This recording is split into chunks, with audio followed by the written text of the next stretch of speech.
what really defines a state of deep peace? You know, that profound tranquility that goes way beyond just the everyday hustle. Is it simply like the absence of conflict, or is it something much, much deeper, almost unimaginable, maybe? Today, we're doing a deep dive into this incredible ancient text. It's called the Purābhedasutta. Now, this sutta, it's a discourse from a really significant collection of Buddhist texts, and it gives us a direct answer from Gotama the Buddha to a very specific question. The question is, how is one who sees thus, who is of such a disposition, called calmed? Okay, so let's unpack this. Our mission here is to sort of pull out the surprising, illuminating characteristics that this source outlines. Think of it as a shortcut, maybe, to understanding what it really means to be calmed.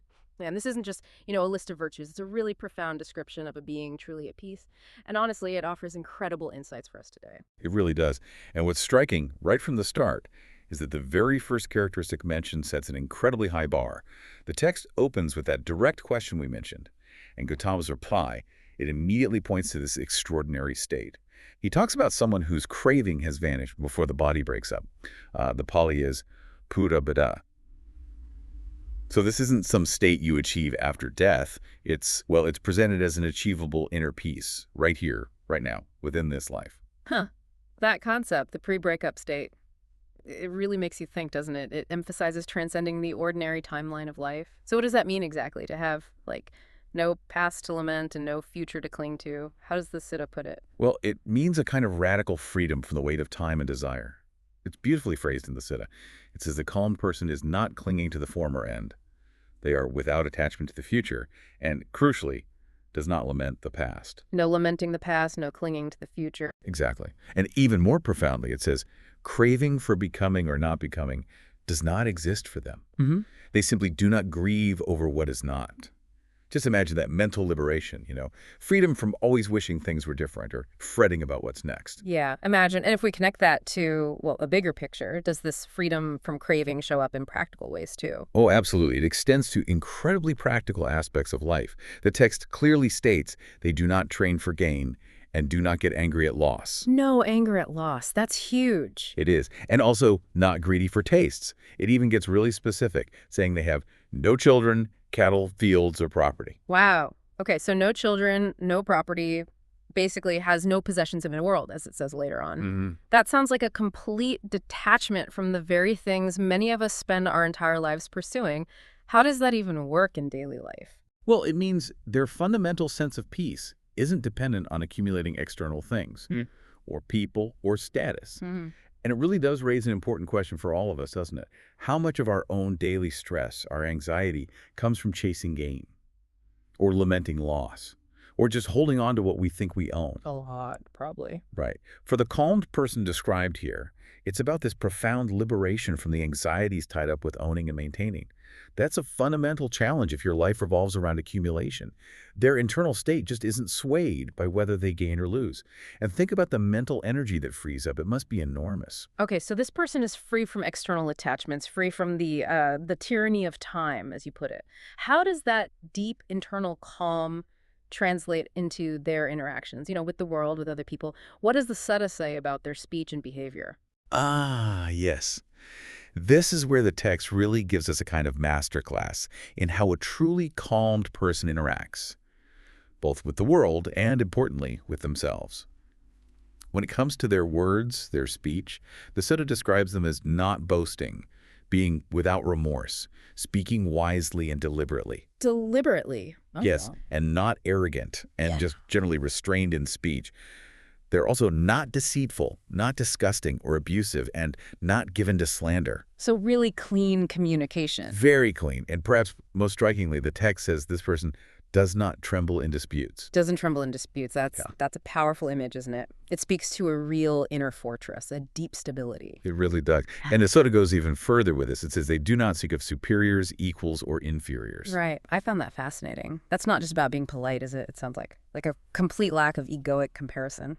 Absolutely. You've hit it exactly. When someone does not consider anyone in the world equal, superior, or inferior, and crucially has no conceits, no puffed up sense of self, it fundamentally changes how they engage. Think about it. It raises this important question. Just imagine the mental freedom you'd have if you weren't constantly evaluating yourself against others. Yeah, the energy we spend on that comparison game. Oh, yeah. Wow. Exactly. And internally, this person is also described as not angry, not afraid.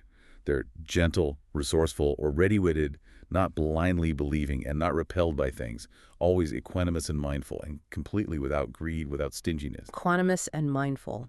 It paints a picture of this deep, abiding inner peace that just naturally radiates outward in their actions and words. Okay, so we've looked at this profound freedom from time, from desire, the mastery over their speech, their inner world. But what does this all mean for, like, our perception of identity and external validation? Because this text seems to suggest a detachment that goes, well, far beyond what we might normally imagine. It says the calmed individual is not calculable in the middle. What does that even mean?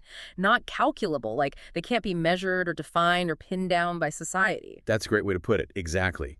It implies they've transcended all those labels, roles, identities we usually use to categorize people to, as you say, pin them down. Their being just is. It exists beyond those conventional frameworks. And this is why the text also states they do not consider anyone in the world equal, superior, or inferior, and has no conceits.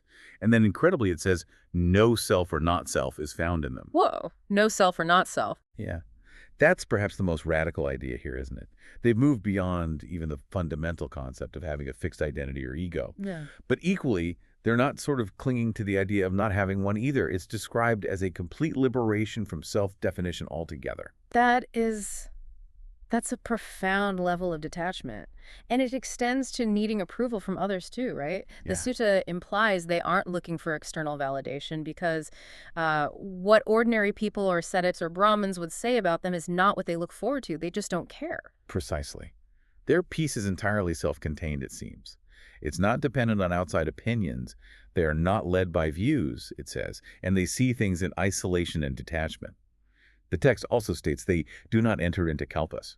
Now, kalpas can mean ages or fixed times, but here it likely means they're not bound by fixed, conventional notions of reality or temporary states. They see beyond cycles. Seeing beyond cycles. Okay. And they do not engage in certain doctrines or dharmas, which is interesting, isn't it? It suggests a freedom even from dogmatic adherence to specific teachings. It emphasizes, perhaps, a direct, unconditioned understanding rather than just intellectual belief or following a set doctrine. So beyond doctrine itself. In a way, yes.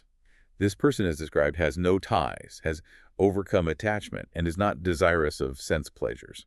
If we connect this back to the bigger picture, it really suggests this profound inner stability that's just unaffected by the ebb and flow of worldly opinions or even deeply held personal beliefs.